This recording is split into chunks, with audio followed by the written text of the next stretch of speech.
Well, there you are, ghoulies. How you doing? We're still out here having a great time at the pumpkin farm. I mean, there's no better place that we would rather be. Great time, good time for everyone's Halloween fun. And of course, as always, we've got a great treat for you tonight on Dr. Destruction's Crimson Theatre. Benjamin Clark's masterpiece, Children Shouldn't Play with Dead Things. Well, we don't 100% agree with that. I think it's fun to play with dead things until November 1st, if you catch my meaning. This is the season to play with dead things. Just don't dig them up and leave them uncovered in the backyard. No, they keep better under soil. Well, we've got a cross between Night of the Living Dead meets Sonny and Cher here, and sort of like the Brady Bunch doing bad things. All kinds of Svengoolie pants, strange hippie chicks, in one big hodgepodge collage of complete garbage called Children Shouldn't Play with Dead Things. Now, what's really, really interesting about this movie, ghoulies, is that the same guy made the famous movie A Christmas Story. Remember? You'll shoot your Igor out, kid. That's the truth. Uh-huh. I know. He says the whole neighborhood's turning into one big eyesore. It looks pretty nice out here to me, Igor. It's fine weather today. Uh-huh. I see. Yeah, fine weather. You know, though, I'm getting some emails about this outfit here. People seem to think that it's on its way out. I don't know. I think I need some new duds. Time to step for up. Halloween. Something. Step up to the plate. There's something there. Yeah. What does the doc have in mind? Woohoo! Doesn't that smell like Lampini? Oh, no. Where is Lampini anyway? Who knows, ghoulies? What's going on here? It looks like the ghoulies are beginning to arrive for the big night. Someone over there remembers me. I don't know. Who is that? Come over here and let yourself be known. What's going on? We got some ghoulies that are on their way. It looks like they're ready for some big fun at the pumpkin farm. And, well, maybe they're too afraid to come over here. Apprehensive at the time. They do look a little bit apprehensive. So, while they're being apprehensive, we're going to get right into the fun of it here. That's right, ghoulies. Children shouldn't play with dead things. On Dr. Destruction's Crimson Theatre, where we're all having a good time. I hope you're still standing in the same place, otherwise you might not see the doctor here. We're still hanging out. Things are about to get pretty intense here in the old haunted forest maze, as they've been, but not as intense as some of this mail. I've got a new mail guy, by the way. His name's Lucas. Lucas, why don't you walk up to the camera? What does he brought with the mail? He brought the mail. How about they snap? There's plenty of them running around out there. There is plenty, very, very many, plenty. All right, let's see. This is the guy that came out here from Cedarburg. I'm going to try to sum it up because, you know, these letters get incredibly long-winded, you know? Says he spoke with me Sunday the 17th. He's basically, to sum it up, he wants a DVD of the show, which I don't know if we have anything like that. We can send him free, of course. He always wants free. Everything is all about free. You know, home of free. That's where it's at. Free. That's the Kenosha motto. How is the doctor going to get a new wardrobe? Because I'm sick of this. And if you want to check out the doc's new look, you're going to have to wait till next week's show. Anyway, he's interested in donating time to community access. So, yes, you can donate plenty of time to Dr. Destruction's Crimson Theatre at any time you wish. We'd like cash, but I know we won't get that. Perhaps just a night on the town in Cedarburg.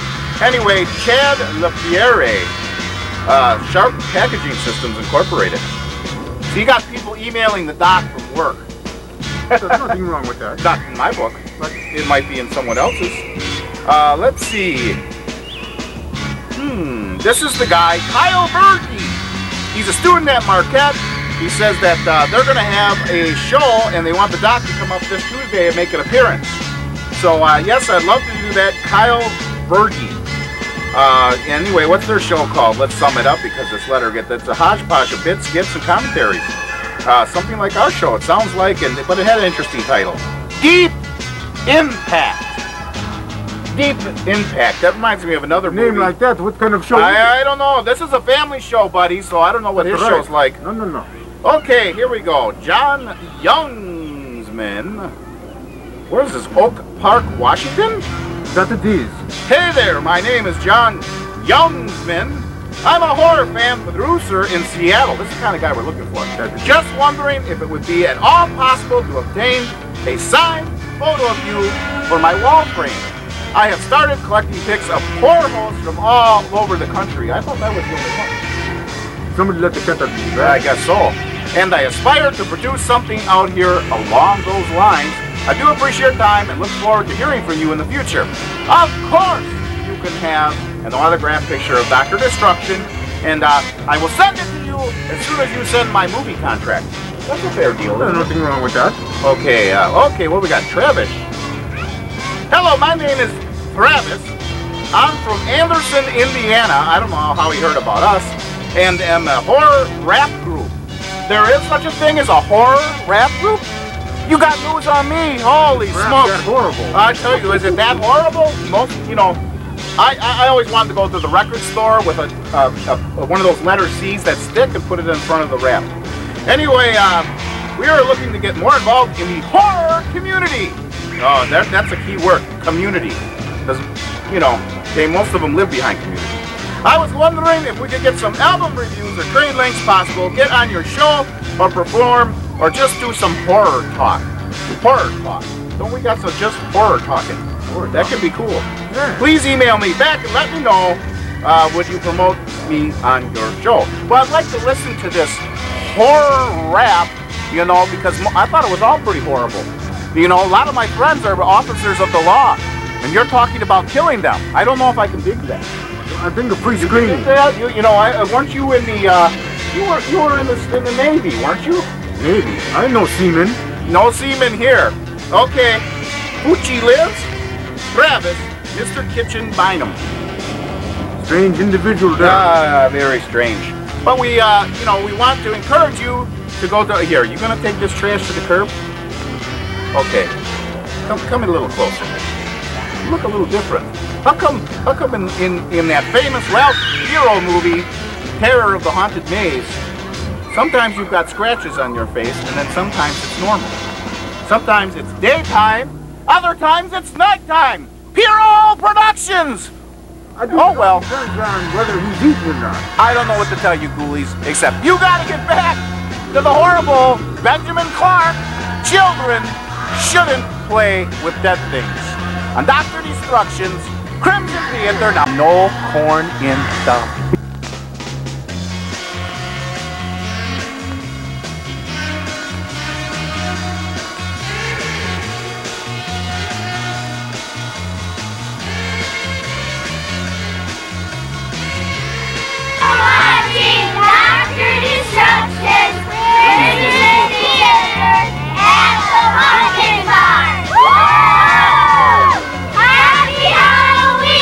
Good time so far? Yeah! Oh, this is going to be hard to turn the pages with these fingers, with these gloves.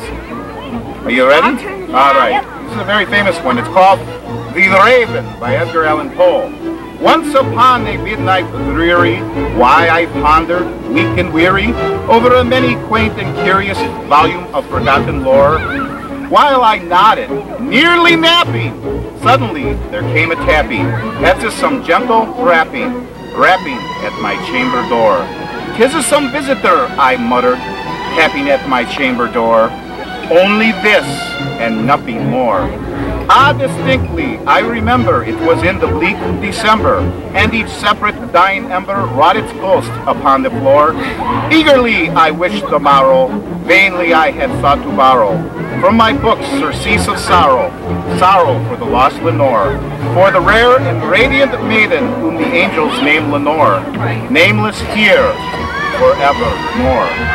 And the silken, sad, uncertain rustling of each purple curtain thrilled me, filled me with fantastic terrors never felt before, so that now, to still the beating of my heart, I stood repeating, "'Tis some visitor entreating entrance at my chamber door.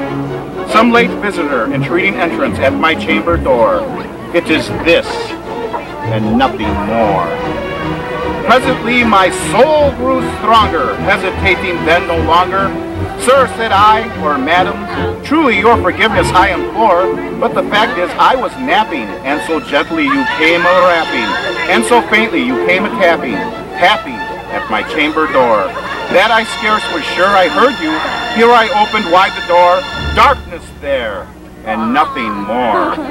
Deep into that darkness peering, long I stood there, wondering, fearing, doubting, dreaming, dreams no mortal has ever dared to dream before.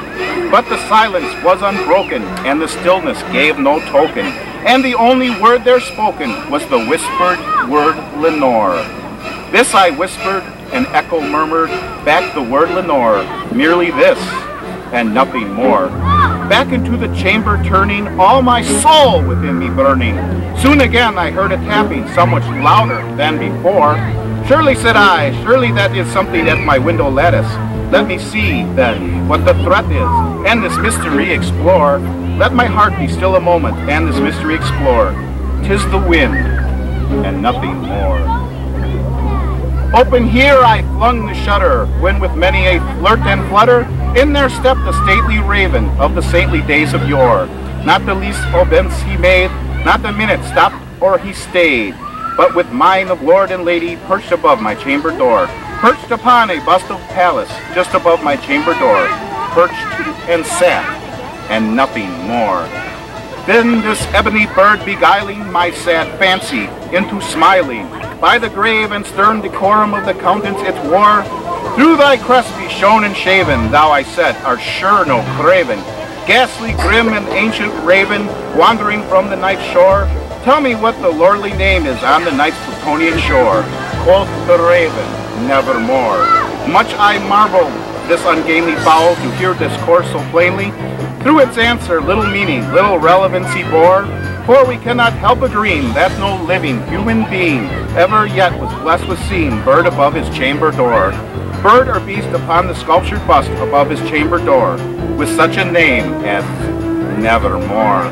But the raven, sitting lowly on the pallid bust, spoke only that one word, as if his soul in the one word he did outpour. Nothing farther than he muttered, not a feather than he fluttered, till I scarcely more than muttered, other friends have flown before. On the morrow he will leave me, as my hopes have flown before. Then this bird said, nevermore. Startled at the stillness broken by the reply so aptly spoken, doubtless, said I, what it utters is only stock and store, caught from some unhappy master whom a merciful disaster fouled fast and fouled faster till the song's burden bore, till the dirges of his hope that melancholy burden bore. Oh, nevermore. But the raven still beguiling all my fancy into smiling, fancy unto fancy, thinking what this ominous bird of yore, what this grim, ungainly, ghastly, gaunted, ominous bird of yore meant in croaking nevermore. This I sat engaged in guessing, but no syllable expressing to the fowl whose fiery eyes now burned into my bosom's core. And this I sat divining with my head at each reclining on the cushion's velvet lining the lamplighted gloated o'er. But whose velvet violet lining with the lamplight gloating o'er shall she press nevermore? Then methought the air grew denser, performed from some unseen censer, swung by Serpian whose footfalls tinkled in the tough floor. Wretch, I cried, thy God hath lent thee, by these angels he had sent thee, respite and nep from my memories of Lenore. Quaff or quaff this nep and forget this lost Lenore. Quoth the raven, nevermore. Prophet, said I, thing of evil prophet still, if bird or devil, whether temper sent or whether tempest tossed, thee here ashore, on this home by horror haunted, tell me truly, I implore, is there balm in Gilhead? Tell me, I implore. Quoth the raven, nevermore. Prophet, said I, thing of evil prophet still, if bird or devil, by that heaven that bends us above, by that God we both adore, tell this soul with sorrow laden, within the distant Eden, it shall clasp a sainted maiden, whom the angels name Lenore. Clasp the rare and radiant maiden, whom the angels name Lenore. Quoth the raven, nevermore. Be that word our sign of parting, bird or fiend, I shrieked upstarting. Get thee back into the tempest and the night's Plutonian shore. Leave no plume as a token that lies soul hath spoken. Leave my loneliness unbroken, quit the bust above my door. Take the beak from out my heart and take thy form from out my door. Quoth the raven, nevermore. And the raven, never flitting, still is sitting on the pallid bust of Pallas just above my chamber door. And his eyes have all the seeming of a demon that is dreaming, and the lamplight o'er him streaming throws his shadow on the floor. And my soul from that shadow that lies floating on the floor shall be lifted nevermore. Now you ghoulies got to get back to Children Shouldn't Play with Dead Things, which you guys obviously didn't listen to that one, did you? Anyway, you guys get back to the movie. Hey, there you are, ghoulies. Here we are at the Haunted Forest Maze once again, having a great. You guys having a great Halloween time? Yeah, I'm having a great Halloween time. Anyway, the demand for the Haunted Forest Maze was so awesome. Dr. Destruction was unable to go to that fair at Alpine Valley. Couldn't make it. Really didn't want to because I don't want no part of a haunted house that's got a Michael Jackson room or a Martha Stewart room. Very offensive to the doctor. Has no place in the haunted scene whatsoever. Well, these guys got to go on a hayride, I guess. Yes, we're sorry. All right, well, you cold out there or something? It's toasty out. What's your problem? But you got a problem because you got to get back to, you guessed it, Children Shouldn't Play with Dead Things. Do we got some facts here around here? Okay. It's made by Benjamin Clark, who also made, of course, you know, The Christmas Story and Porky's. Or was it Porky's 2? This eludes me. Anyway, it also stars Alan Hornsby, who's, who knows who the hell he is. I don't know who the hell he is. But anyway, you're going to find out. Get back to this freaky 70s. They're not hippies. I don't know what they are. Svengoolie pants everywhere. Children Shouldn't Play with Dead Things on Dr. Destruction. Oh, there you are, ghoulies. Looks like another year here at the Haunted Forest has come to an end. This is the last show we'll be doing from the Pumpkin Farm. Maybe some of you are happy about that. I don't know. It's kind of sad to me. But anyway, here we go. One of our #1 ghouls. Come here and stick your face in for our fine ghouls out there. Yes, his name is Lucas, ladies and gentlemen. It's not Jason. And believe me, he's a lot scarier than Jason was. And any final words there for our ghoulies who had a great horrifying time at Haunted Forest Maze? Thank you. I knew you'd have something to say. Who else do we got out there? Oh, the Grimacing Grimace. The Red Grimace. How are you doing there? Oh, no gourds and no Varda. What do you think this is? This isn't Lampini's Varda for crying out loud. I don't know. All right, get out of here. You got any Halloween wishes for anyone out there? Come on. No lumps of coal in my pumpkin this year. Okay, get out of here. You already got it there already, didn't you? All right, who else is left? All right, I hope we got someone that's going to talk. You got to come a little closer. They'll never see you, ghoulie. So you got any final wishes for our ghoulies out there? You just, what, nothing? I'm sorry, ghoulies are almost all speechless, but that's why I do all the talking. I don't have any problem there. All right, now I see someone that his mouth is always open, ghoulies. Hi, Nora. Have you had a great time this year? After in time out of the pumpkin farm this All year. right, wait, I can't let you in with that ticket. Ticket? No ticket. Well, then you can't go. Oh, not even one exception, small? Okay, go ahead. You can go in for free. Oh, thank you, Herr Doctor. All right. Any final words for the ghoulies out there, Igor? Great to see all the ghoulies out at the pumpkin farm this year. It was a great time. Enjoyed to see all of them. Shake some hands. Yep, because next time the doctor's getting a makeover next week. You know? Yeah, I'm hearing that, you know, just a lot of complaints out here about the purple coat and all. They're wondering when it's going to be retired. Retired? Yeah, I know. Gilligan got like 3 seasons out of his red shirt, didn't he? Well, it's not a bad wardrobe for a man 430 years old. I'm telling you. I tell you what. You got your money's worth. I know. Tell you what. I think I did. Who else we got out there? Anybody else left? Oh, this guy here. Watch him. Ah, Mr. Sardonicus. Step on in. They'll never see all 6'5" of you. You got to get the. I mean, really step in there. What's he got? Any final words for the ghoulies out there? He's speechless too. But when you have a sardonic grin, you are likely to be speechless. We got to show Mr. Sardonicus again very, very soon. All right, who we got left? Anybody? No more ghouls left, huh? Has Michael Myers left the building? I have not seen him here, Doctor. All right, ghoulies. It's terrible conditions here on Crimson Theatre. Once again, sorry about the whole Fear at Alpine Valley thing, but they tried to give the doctor the shaft, and too bad, ghoulies. No Michael Jacksons in the haunted house. And don't forget, Dr. Destruction. Election night fright at the Boathouse, November 2nd. Don't cost nothing to get in. Scary costume only. No Michael Jacksons. No football players. No Summer of Pabst. And of course, you lucky politicians get to come as yourselves. So you have a horrifying week, and we'll see you next Halloween on Doctored Instructions, Crimson Theatre, where we're always having a good time, and some people like to give refunds. No refund.